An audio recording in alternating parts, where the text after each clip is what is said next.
ഞാൻ പലപ്പോഴും കേട്ടിട്ടുണ്ട് ചിലരൊക്കെ പറയുന്ന ഐ ഫൈൻഡ് മൈ ലവ് അല്ലെങ്കിൽ I find my love of my life എന്നൊക്കെ പറയുന്നത്. ആക്ച്വലി ഇത് എന്തെങ്കിലും കണ്ടുപിടിച്ച് കിട്ടുന്ന സാധനമാണോ? നമുക്ക് പലപ്പോഴും ഒരു ഫീൽ ഉണ്ട് നമുക്ക് വേണ്ടിയുള്ളത് എവിടെയോ ഉണ്ട്, നമ്മൾ അതിനുള്ള സെർച്ചിനാണ് എന്നുള്ളതൊക്കെ.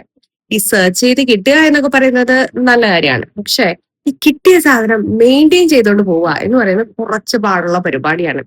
ലവ് എന്ന് പറയുന്നത് ചിലപ്പോൾ ഒരു ഇൻഫാച്ചുവേഷൻ ആവാം, അല്ലെങ്കിൽ നിങ്ങൾക്ക് ഒരു first love, love at first sight എന്നൊക്കെയുള്ളതൊക്കെ ആയിരിക്കാം. പക്ഷെ നിങ്ങൾ മനസ്സിലാക്കേണ്ട ഒരു ഫാക്ടർ എന്ന് പറഞ്ഞാൽ അത് കൈ കിട്ടിക്കഴിയുമ്പോൾ അത് പ്രോസസ് ചെയ്ത് മുന്നോട്ട് കൊണ്ടുപോവുക എന്ന് പറയുന്നത് കുറച്ച് പാടുള്ള പരിപാടിയാണ്. അത് എഫേർട്ട് എടുക്കേണ്ട കാര്യം കൂടിയാണ്. സോ നിങ്ങൾ പ്രണയത്തിലാണെങ്കിൽ, അല്ലെങ്കിൽ നിങ്ങൾക്ക് ഒരു കുടുംബ ജീവിതം ഉണ്ടെങ്കിൽ, അല്ലെങ്കിൽ നിങ്ങൾ നല്ലൊരു റിലേഷൻഷിപ്പ് മുന്നോട്ട് കൊണ്ടുപോകുന്നുണ്ടെങ്കിൽ, എനി കൈൻഡ് ഓഫ് റിലേഷൻഷിപ്പ് ആയിക്കോട്ടെ, നിങ്ങൾ അത് ബിൽഡ് ചെയ്ത് കൊണ്ടുപോകേണ്ടതാണ്. ഓരോ ദിവസവും അതിന് എന്തെങ്കിലും ചെറിയ അപ്ഡേറ്റ്സ് വരുത്താൻ വേണ്ടി ശ്രമിക്കുക. ഓരോ ദിവസവും അതിനു വേണ്ടി കുറച്ച് സമയം സ്പെൻഡ് ചെയ്യാൻ വേണ്ടി ശ്രമിക്കുക. കമ്മ്യൂണിക്കേറ്റ് ചെയ്യാൻ പല വഴികളുണ്ടെന്ന് നമുക്കറിയാം.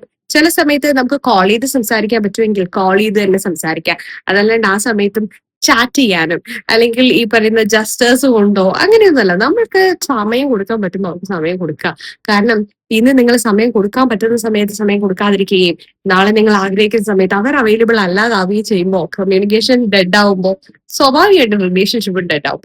So give time to dum.